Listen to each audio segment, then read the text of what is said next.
پاکستان میں آج کل قتل و غارت اتنی عام ہو چکی ہے کہ معمولی بات پر بھی پسٹل نکل آتا ہے۔ سوال یہ ہے کہ کیا ایک گالی کی قیمت انسانی خون سے چکائی جائے گی؟ کیا صرف راستہ نہ دینے پر کسی کی ماں کی گود اجاڑ دینا بہادری ہے؟ ذرا سوچئے، بچوں کی گلی میں معمولی سی تکرار ہوئی لیکن باپ پسٹل تان کر باہر نکل آیا، نتیجہ ایک ہنستا کھیلتا گھر قبرستان بن گیا۔ آج میاں والی سے لے کر کراچی تک ہمارے ملک کا کونا کونا اپنوں کے خون سے رنگا ہوا ہے۔ کہیں بھائی نے بھائی کا سینہ گولیوں سے چھلنی کر دیا تو کہیں بیٹا باپ کا قاتل بن بیٹھا۔ صرف ایک سیکنڈ کا غصہ اور پوری زندگی جیل کی سلاخیں یا قبر کا اندھیرا۔ کیا ہماری انا اس قدر بڑی ہو گئی ہے کہ ہم نے انسان کو مٹی میں ملانا مزاق سمجھ لیا ہے؟ آج کی یہ ویڈیو ان لوگوں کے لیے ہے جو بات بات پر اسلحہ نکالتے ہیں، کیونکہ شاید آپ کا ایک فائر آپ کی آنے والی نسلیں تباہ کرنے والا ہے۔ دوستو، ہم کس دور میں جی رہے ہیں؟ سڑک پر گاڑی ٹکرا جائے تو قتل، بچوں کی لڑائی میں بڑے کود پڑیں تو قتل، زمین کے 1 انچ کے ٹکڑے کے لیے خاندانی دشمنیاں، یہاں تک کہ گھر کے اندر معمولی بحث پر بھائی بھائی کی جان لے رہا ہے۔ میاں والی جیسے علاقوں میں تو یہ حال ہے کہ جوان نسل کے ہاتھوں میں کتاب ہونی چاہیے تھی، لیکن وہاں بدلے کی آگ نے قلم چھین کر بندوق تھما دی ہے۔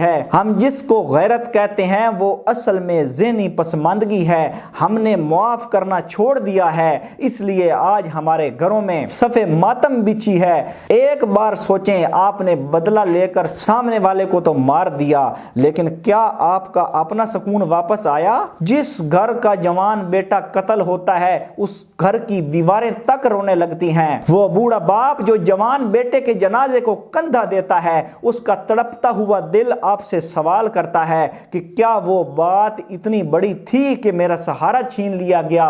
ہم دشمنیاں پالتے ہیں، نسلوں تک نفرتیں منتقل کرتے ہیں اور پھر فخر سے کہتے ہیں کہ ہم نے حساب برابر کر دیا۔ یہ حساب برابر نہیں ہوا، یہ آپ کی بربادی کا آغاز ہوا ہے۔ دوستو، اگر ہم اپنے ارد گرد نظر ڈالیں تو دل کانپ اٹھتا ہے۔ خاص طور پر میاں والی جیسے شہروں میں ہم کافی عرصے سے سنتے آ رہے ہیں کہ قتل و غارت کے واقعات مسلسل بڑھتے جا رہے ہیں۔ آئے دن نوجوان اپنی جان سے ہاتھ دھو بیٹھتے ہیں، کوئی معمولی جھگڑا، کوئی انا کی لڑائی اور ایک قیمتی جان ہمیشہ کے لیے ختم۔ صرف میاں والی ہی نہیں، اب سرگودا اور پاکستان کے کئی دوسرے شہروں میں بھی ایسی ہی خبریں سامنے آ رہی ہیں۔ یہ صرف اعداد و شمار نہیں، یہ کسی ماں کا بیٹا ہے، کسی بہن کا بھائی ہے، کسی بچے کا باپ ہے۔